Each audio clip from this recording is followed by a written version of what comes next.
সূরা ইখলাস এমন একটা সূরা যেই সূরার ভিতরে আল্লাহ মহান রবের পূর্ণাঙ্গ পরিচয় দেওয়া আছে। তাই আমি প্রত্যেক রাকাত নামাজেই সূরা ইখলাস দিয়ে নামাজ পড়ি। বলেন সুবহানাল্লাহ। রাসূল বলেন হুব্বুকা ইয়্যাহা খালাকাল জান্নাহ। ওগো সাহাবী, এই সূরার মহব্বত, এই সূরার মুহাব্বত, সূরা ইখলাসের মুহাব্বতই তোমাকে আল্লাহর জান্নাত পর্যন্ত পৌঁছাবে। বলেন সুবহানাল্লাহ।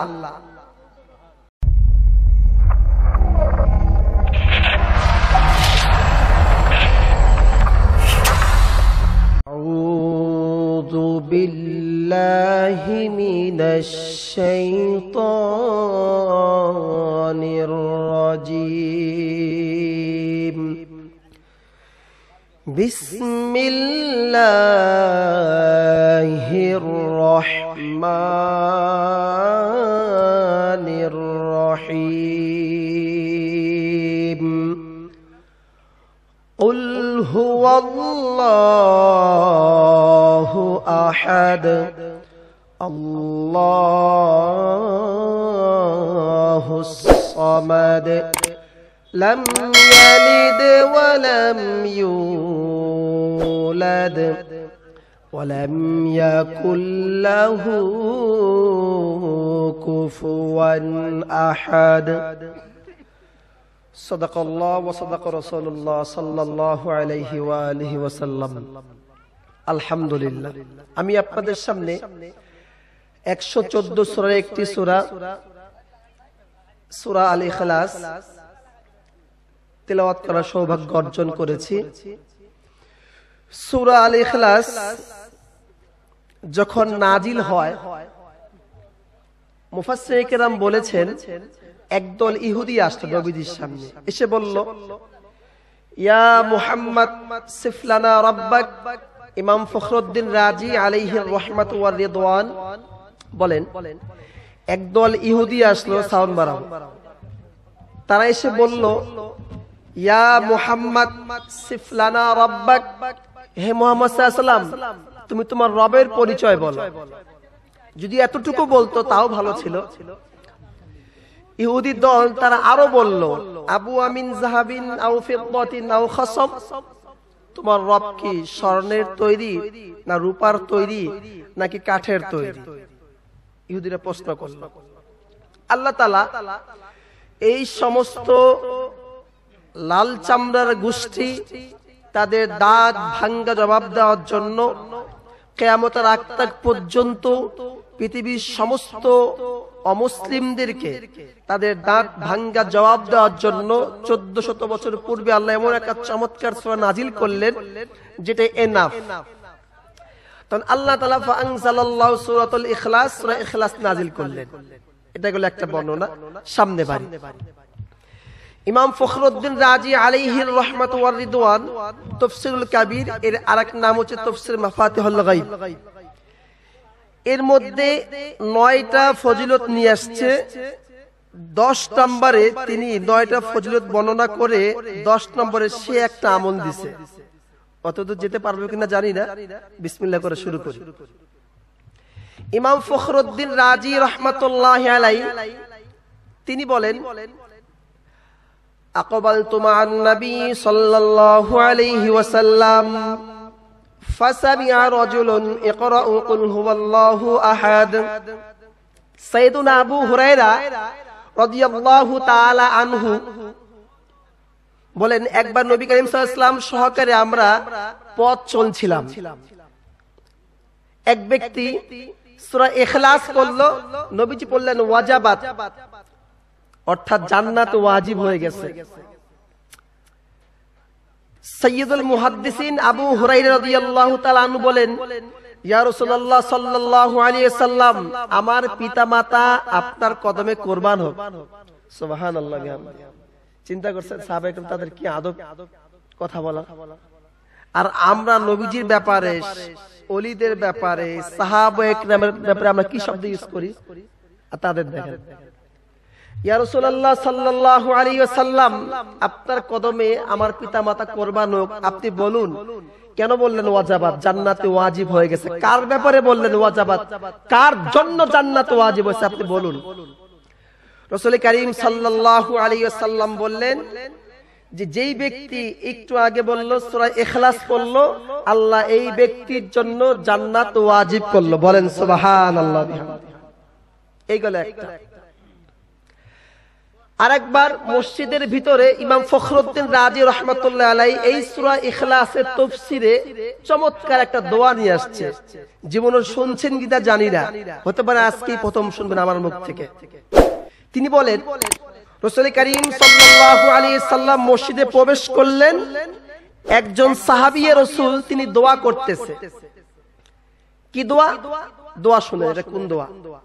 সাহাবীয়ে রাসূল দোয়া করতেছে, আল্লাহুম্মা ইগফিরলি ইয়া আহাদ, ইগফিরলি ইয়া সামাদ, ইগফিরলি ইয়া মান লাম ইয়ালিদ ওয়া লাম ইউলাদ ওয়া লাম ইয়াকুল লাহু কুফুয়ান আহাদ।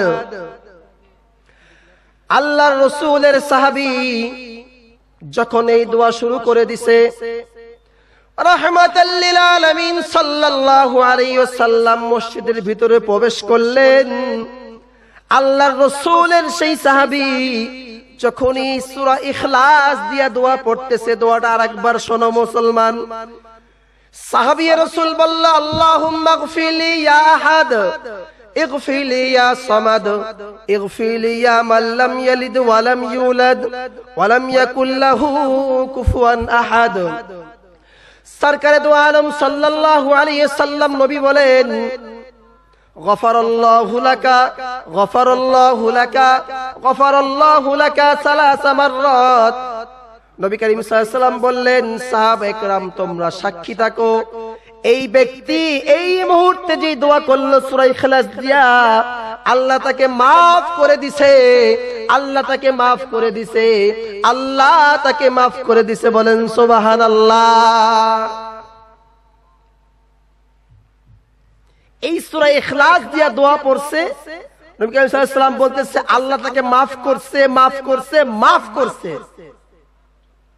তার মানে হাদিস দ্বারা সাবিত হয়ে গেল এটা এই সূরা ইখলাস দিয়ে সেই সাহাবী দোয়া করে আল্লাহর মাগফিরাত পাইছে, আল্লাহর ক্ষমা পেয়েছে।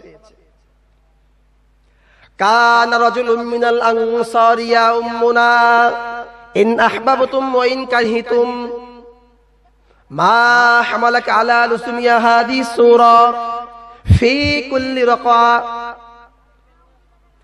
মুসলমান ভাইরা আমার, আল্লাহর রাসূল একবার আনসারী সাহাবেকে ইমাম বানিয়ে এক এলাকার মধ্যে পাঠিয়েছেন, আরেক জায়গায় আসছে যুদ্ধের ময়দানে পাঠিয়েছেন। সেই আল্লাহর রাসূলের সাহাবী প্রত্যেক ওয়াক্ত নামাজে, সব নামাজে সূরা ইখলাস দিয়ে শুধু নামাজ পড়ায়। সাহাবায়ে কেরাম একটু বিরক্ত ভাব হয়ে গেল। সাহাবায়ে কেরাম বলল, ওগো সাহাবী, তুমি কি অন্য কোন সূরা পারো না?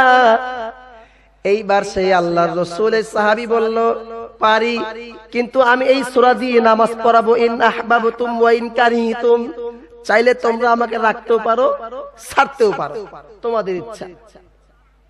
এইবার সেই সাহাবায়ে কেরামরা রাসূল করিম সাল্লাল্লাহু আলাইহি সাল্লামের কাছে গিয়ে একটু নালিশ করলো, অভিযোগ করলো, ইয়া রাসূলুল্লাহ সাল্লাল্লাহু আলাইহি সাল্লাম, এমন এক আনসারী সাহাবী দিবেন নামাজের মধ্যে খালি সূরা ইখলাস দিয়ে নামাজ পড়ায়, আপনি কিছু বলেন, আপনি কিছু একটা বলে দেন। চমৎকার ব্যাপার। রাসূল তাকে বললে একই কথা, কি ব্যাপার তুমি নাকি বলে সব রাকাতে সূরা ইখলাস দিয়ে নামাজ পড়াও?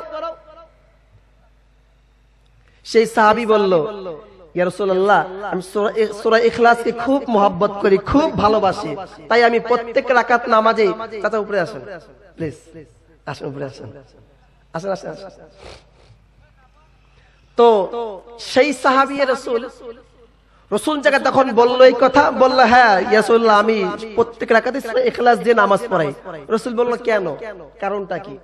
সেই সাহাবী রাসূল বলল, ইয়া রাসূলুল্লাহ, কারণ সূরা ইখলাস এমন একটা সূরা, যেই সূরার ভিতরে আল্লাহ মহান রবের পূর্ণাঙ্গ পরিচয় দেওয়া আছে, তাই আমি প্রত্যেক রাকাত নামাজেই সূরা ইখলাস দিয়ে নামাজ পড়ি। বলেন সুবহানাল্লাহ।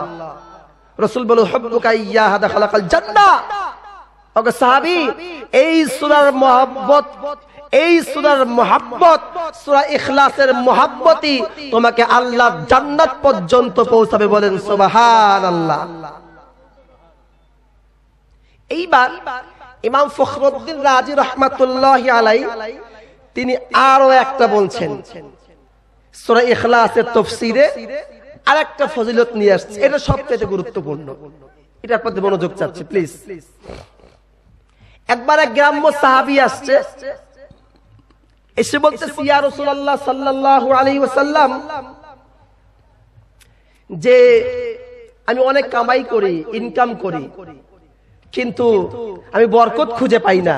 ওগো আল্লাহর রাসূল, আপনি একটা এমন আমল শিখিয়ে দেন যে আমলটা করলে পরে আমার অঢেল বরকত হয়। প্লিজ একটা আমাকে রাসূল আমাকে একটা আমল শিখিয়ে দেন। এইবারে প্রিয় রাসূল সাল্লাল্লাহু আলাইহি ওয়াসাল্লাম একটা আমল শিখিয়ে দিচ্ছে মুসলমান। আল্লাহর রাসূলের ওই সাহাবী বলেছিল, ওগো আল্লাহর রাসূল, আমল একটা শিখিয়ে দেন, যেই আমল করলে আমার সংসারে বরকত হয়। তার মানে এমন একটা আমল রাসূল এখন শিখিয়ে দিবে যে আমলটা করলে তার সংসারে বরকত আসবে। আর ওই আমলটা শুনে যদি আপনারাও আমল করেন, আল্লাহ আপনাদের সংসারেও সেই একই বরকত দিবে। ওগো মুসলমান ভাইরা, মনোযোগ দিয়ে শোনো। এইবার আল্লাহর রাসূল সাল্লাল্লাহু আলাইহি সাল্লাম বলে, ওগো আমার সাহাবী, মনোযোগ দিয়ে শোনো। তুমি যখন বাজার করতে যাবা, যখন সমস্ত কাজকর্ম শেষ করে বাড়ির দিকে প্রবেশ করবা, ওগো আমার প্রাণের সাহাবী গো, ডাইরেক্ট প্রবেশ করবা না। আগে ঘরের ভিতরে প্রবেশ করার আগে বাহিরের সমস্ত কাজ কমপ্লিট করে ঘরের ভিতরে প্রবেশ করার পূর্বে ডাইরেক্ট ঢুকবা না। আগে বাহির থেকে দাঁড়িয়ে একটা সালাম দিবা। বলেন কি দিবা? সালাম দিবা। এরপরে আউযু বিল্লাহ পুরা পড়বা, বিসমিল্লাহ পুরা পড়বা। এই তারপরে সূরা ইখলাস একবার পড়বা, সূরা ইখলাস একবার পড়বা। এরপরে ঘরের ভিতরে প্রবেশ করবা। ওগো আমার সাহাবী, তুমি এই আমলটা করা শুরু করে দাও, তারপরে দেখবা ইনশাআল্লাহ তোমাকে আল্লাহ কি পরিমাণে বরকত দেয়। এই কথা বলা মাত্রই সঙ্গে সঙ্গে সেই সাহাবী চলে গেল, বাসায় গিয়ে আমল করা শুরু করে দিল। মুসলমান, আমল করতে করতে কিছুদিন পর আল্লাহর রাসূলের সাথে সেই সাহাবীর দেখা। আল্লাহর রাসূল ডাক দিয়ে বলল, গো আমার প্রাণের সাহাবী গো, তোমাকে যে একটা আমল দিয়েছিলাম, তুমি আমলটা করেছো নাকি? তোমার কি অবস্থা আমাকে একটু বলো। এইবারে সেই আমল করা সাহাবী বলতেছে, গো আল্লাহর রাসূল, আপনি বলেছিলেন এই আমলটা তুমি করবা, আল্লাহ তোমাকে বরকত দিবে, কিন্তু গো আল্লাহর রাসূল, আল্লাহ আমাকে এত পরিমাণে অঢেল বরকত দিয়েছে গো, আমি যেই ঘরে উট রাখি সেই ঘরে উট রাখার জায়গা হয় না, যেই ঘরে আমার টাকা, যেই ঘরে আমার ফসল রাখি সেইখানে ফসল রাখার জায়গা হয় না, যেইখানে আমি ভেড়া রাখি, দুম্বা, খাসি রাখি সেখানে সেই পশুগুলো রাখার জায়গা হয় না, যেই টাকার বাক্সে আমি টাকা রাখতাম সেই টাকার বাক্সে টাকা রাখার জায়গা হয় না। ওগো আল্লাহর রাসূল গো, আপনি তো বলেছিলেন আল্লাহ বরকত দিবে, কই আল্লাহ শুধু বরকত দিয়ে ক্ষান্ত হয় নাই, আল্লাহ এত ঢের পরিমাণে বরকত দিয়েছে। মুসলমান ইমাম ফখরুদ্দিন রাজি বলে, সেই সাহাবীর বরকত উছলে গিয়ে তার প্রতিবেশীর গায়ের মধ্যে পড়তেছে। বলেন সুবহানাল্লাহ। আজকে আশা বসাকে আল্লাহ কবুল করুক, আমিন। এবং যারা এই সরকার পাড়াবাসী এলাকার যুবক ছেলেরা, বিদ্যু বাবারি আমাকে অনেক মোহাব্বত করে, ভালোবেসে, বিশেষ করে ইমাম সাহেব মাহবুব রহমান ভাই আমাকে অনেক ভালোবাসে, সুযোগ দিয়েছে, তার কৃতজ্ঞতা শুকরিয়া আদায় করছে। আল্লাহ পাক আজকে শ্রমকে কবুল করুক, আমিন। ওয়া আখিরু দাওয়ানা আলহামদুলিল্লাহি রাব্বিল আলামিন। আসসালামু আলাইকুম ওয়া রাহমাতুল্লাহ।